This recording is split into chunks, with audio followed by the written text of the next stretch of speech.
Hello and welcome back to the KCC channel. I'm Rob, and today we'll be jumping into malicious compliance. Before we start, please hit that subscribe button and click the notification bell so you know when the next video goes live. Our first story today comes to us from DataNerd1011.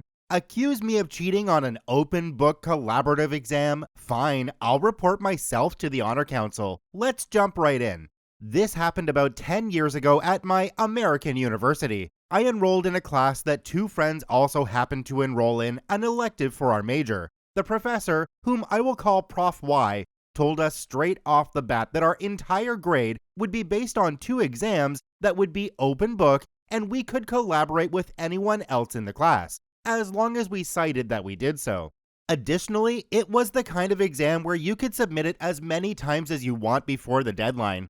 Prof Y's rules, though, were that he'd grade easiest on the first try and much tougher with each subsequent try. Fair enough. Now, some background on this professor. I'm not defending him, but I do think this context is important. He immigrated to the States from another country where women are seen as inferior, and the often expectations of women are to be meek and quiet. Maybe less so nowadays, but definitely more so when he was growing up. In class one day, a female student challenged the professor. He argued back.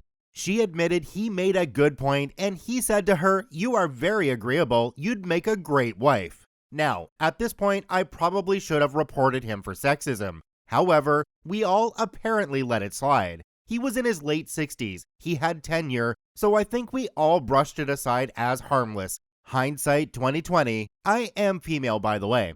Fast forward a few weeks into the semester, and the first exam is given to us. My male friend David and I did the test together. We submitted it on the same day. On the bottom of my test, I wrote, "Worked with David," because I wanted to follow the professor's rules. A few days later, we all got our first attempt at the test back. David scored the equivalent of about a C. Remember, he had further chances to improve. My test had a big fat 0 at the top with the words, "Cheater" written on it. I was shocked. I obviously held back after class and asked why this was written on my test. And Professor Y started screaming at me. "I hate liars. I hate people like you. You are scum. You are a liar."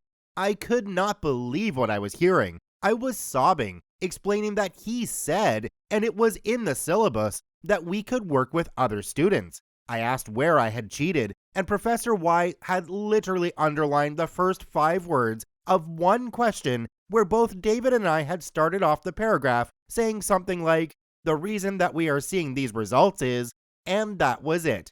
I asked him why he thought I cheated and not David, but Professor Y would not listen to me, continued to insult me until I left. Now, my university was super strict about plagiarism and cheating. We got emails like once a week about the Honor Council. All the emails said that anyone caught cheating would be reported to the Honor Council and sit trial.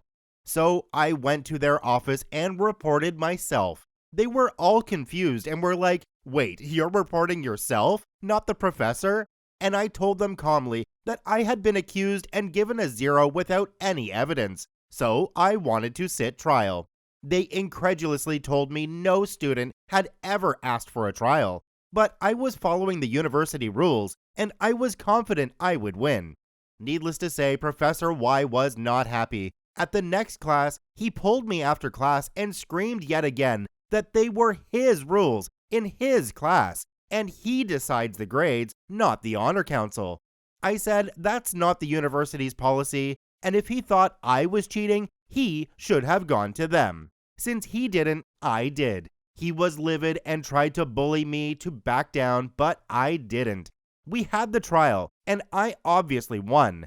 At the end of the semester, I organized a meeting with the dean of the school and filed a formal sexism complaint against Professor Y. The dean, also incredulous, promised to launch a formal investigation into this professor and would be meeting with him to discuss. I'm sure that nothing happened besides a slap on the wrist, but even a slap on the wrist was worth it. Even if it's just on record that there was a complaint, it can help the next unfortunate person that has to deal with this professor. Good job, OP. Plus, word of the complaint will spread to future classes and encourage future students to hold him accountable. Our next story comes to us from Catacombs 3, turning a crisis into a catastrophe. Let's jump right in. I took a job working in a specific industry. It wasn't rocket science, anyone with decent research and interview skills could do it, but the industry demanded a certain format for the information, and for the end product to be marketable, each project had to be completed in a certain time frame and meet certain benchmarks. As such, there was a bit of training involved in getting new staff familiar with the process, hitting targets, and producing to a reasonable quality. The company I worked for took the policy of paying peanuts to the extreme. The consequence was that they ended up training a lot of people who moved on to better paying positions at competitors. We were actively headhunted once we'd been working there for 18 months. Instead of doing the sensible thing and offering pay increases and retention bonuses, the MD liked to lecture us about loyalty and not biting the hand that feeds you, whilst telling us we were losers who were lucky to be employed. Shockingly, this did not have the desired effect of increasing morale or loyalty. All the best staff were siphoned off by competitors, leaving the deadwood and the hopelessly naive, that would be me, who thought that their hard work and perseverance would eventually be rewarded with pay increases and promotion. Like I said, hopelessly naive. A crisis arose when a larger than usual number of staff left for greener pastures in a shorter than usual period. There were not enough experienced staff to take over all the projects. Some of the newbies were thrown in way over their heads, and a decent portion of them couldn't cope and walked out. We were meant to have about 100 people working in this role and only had about 75.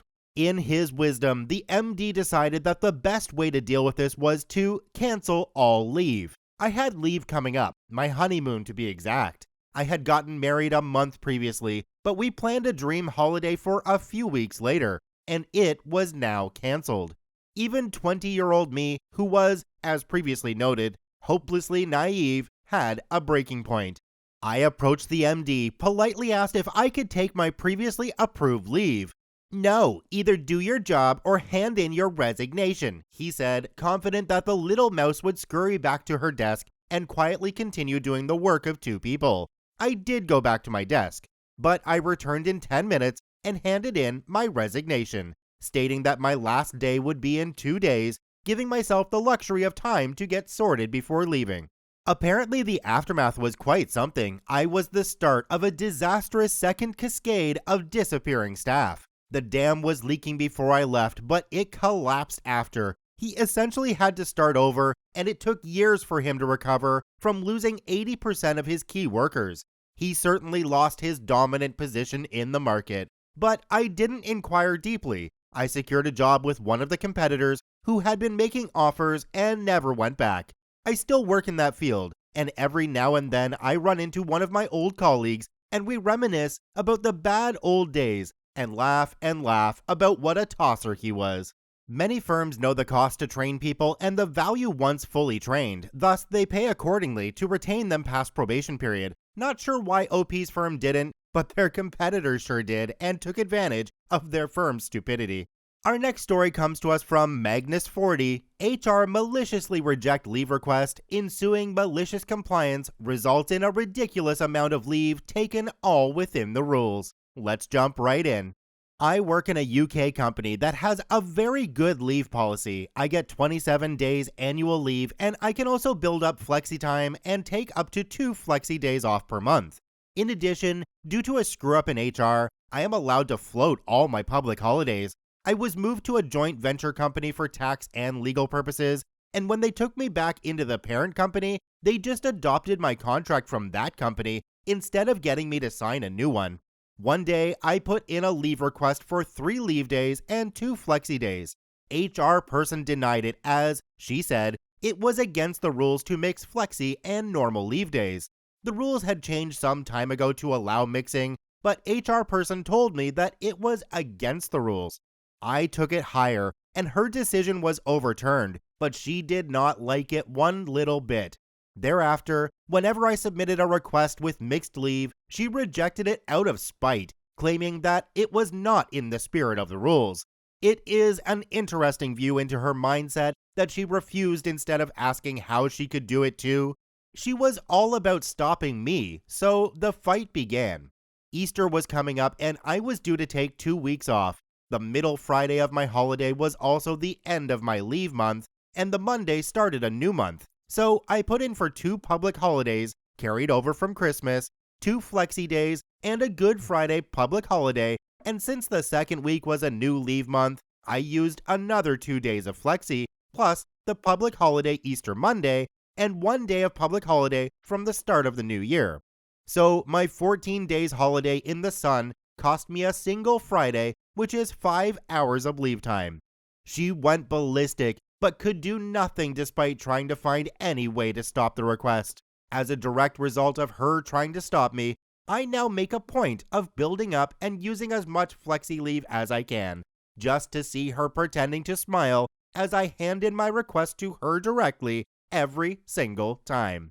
She grits her teeth so much, I expect her to break her jaw. In 2019, I peaked and managed almost 60 days of leave, all thanks to her. Maybe I should thank her. OP brought up a really interesting point in this story, and I quote, "It's an interesting view into her mindset that she refused instead of asking how she could do it too." I think this is one of the main problems with workplace culture. It's always, why should you get to have or do that and not me, rather than, how can I do that too? Our next story comes to us from T Plays. "You want to change my hours without telling me? Okay, I'm gonna make you quit your job." Let's jump right in. So I worked in a fairly popular shipping company. It was Amazon. Amazon has this thing called flex hours. So if they wanted, they could add or take away an hour from your shift. That would be fine. But according to the Amazon rules, if the adjusted hours are not shown by the middle of our shifts, then we could follow our normal scheduled hours. Here is the thing, my warehouse managers were lazy effers and hated doing anything except standing and looking pretty. Also, when they changed the flex hours, they wouldn't change it on your official schedule until it was too late to make a report about it. So I had a bit of personal time, which is the time we can use to get out of shifts early or come in late. So I decided that I was going to leave work a little bit early because I was going to go into the city with my friend Peter. Now, I put in the request on the app that Amazon gives all its workers for my hour of leaving early. Now, at this point, it was the middle of my shift, so no flex was given to us according to our knowledge. I leave early, and then a few hours later, I get a text stating that I left too early. This was false because my end of shift would have been at 5:45 and I left exactly at 4:45. So I went in the next day and boom, walk into HR. I say to the lady, "Hi, you guys said I left early, but I didn't. I have the photo evidence right here of me putting in the request with no flex on my schedule." Then I got a, "No sir, the correct hours were posted." So I show her a screenshot on my original schedule and a picture of the board where the adjusted hours are put onto, which was not showing adjusted hours at all. She said, "Oh, okay, well, I am sure the managers made an announcement." What did I do? Well, clearly I said nope. Her final chance to get me was a really petty thing to say, but she said, "You have no proof these are the rules." And oh boy, I did. Out of my bag, I pulled out the entire Amazon Warehouse Associate Rule Guide that they give every single worker a digital copy of. I turned to the part about flex hours and showed her that she was in the wrong as HR. She finally broke and gave me all my hours back without any write-up, plus all the paid time off I had used that past week. This happened like 20 more times after the fact. I was able to get away with it every time because I actually spoke up and had the proof to back me up. Mrs. HR ended up being so stressed out by it that she trained 4 new people and officially left the company in August. Because of my malicious compliance with the Amazon rules, they even changed the official policy on flex time because my reporting of it caused almost everyone to follow suit and also report their issues with it. People think HR people are the people who will sympathetically listen to an employee and will act to take care of an employee. The truth is that the companies employ HR people to enforce their rules and to get employees to do what they want them to do. This HR person is a perfect example. Our last story today comes to us from Preacher Squatch. "Blue-collar guys must be lazy and must start following clock in and out procedures exactly? Okay, let's jump right in." Story told to me by a friend that worked for a local city. The local city had some Karens and Darrens in the offices and city council, that decided that their water and townworks guys were probably costing a lot of money on driving around and on unnecessary breaks and goofing off. You know, even though the water guys had state certifications that required college-level math, they had to be lazy and dumb because they are blue-collar. The city installed a time clock into their work phones, which also included a GPS, and instead of clocking in and out and manually writing down breaks, it recorded everything to the minute. In the very first month, it cost thousands of dollars in overtime because the guys had always got there early to warm the trucks, get the tools they needed, tank up with gas, etc. They would just clock in at normal time, and oftentimes they would eat on the go. They would also take an extra 15 to 20 minutes to finish a project, if necessary, before coming back. So they were told to clock in at the exact time, to take all assigned breaks, and to be back before the shift ended. Okay, fine. They did exactly as asked. It took an extra 30 to 45 minutes to get started. Then they lost another hour or two on the breaks they normally didn't take. And finally, if a road project could be finished and done by 17:30, they couldn't work over and finish the job because that would mean OT. So at 1600, start packing tools and just leave a lane out of commission so that they could be back at 1700. Then the next day, they lost the first 30 minutes of prep, 15 of driving, and 20 minutes undoing the lane blockage to finish an hour and a half of work. Complaints poured in, efficiency ground to a halt. After a severe chewing out by the finance department over the OT and the residents over projects being left half done, something had to be done. The office was faced with three choices: either accept the insane overtime and watch the budget be devoured, continue to have more and more PO'd residents voting taxpayers, or admit that they were wrong and go back to the original way, with some raises and changes to how breaks were taken. OP mentioned in the comments down below that after choking down a great deal of pride, probably washed down with the threat of losing comfy jobs due to an incredibly ticked off bunch of voters and unexplainable budget shortfalls, they actually did go for option 3. Thank you to all 5 OPs for posting their stories in the Malicious Compliance subreddit. They are linked in the description down below. Please go check them out. Check out the Karma Comment Chameleon podcast, now available on most major podcasting platforms. Just search for Karma Comment Chameleon. Thanks for listening. Check out one of these other videos, and if you haven't yet, please hit that subscribe button for more daily Reddit stories.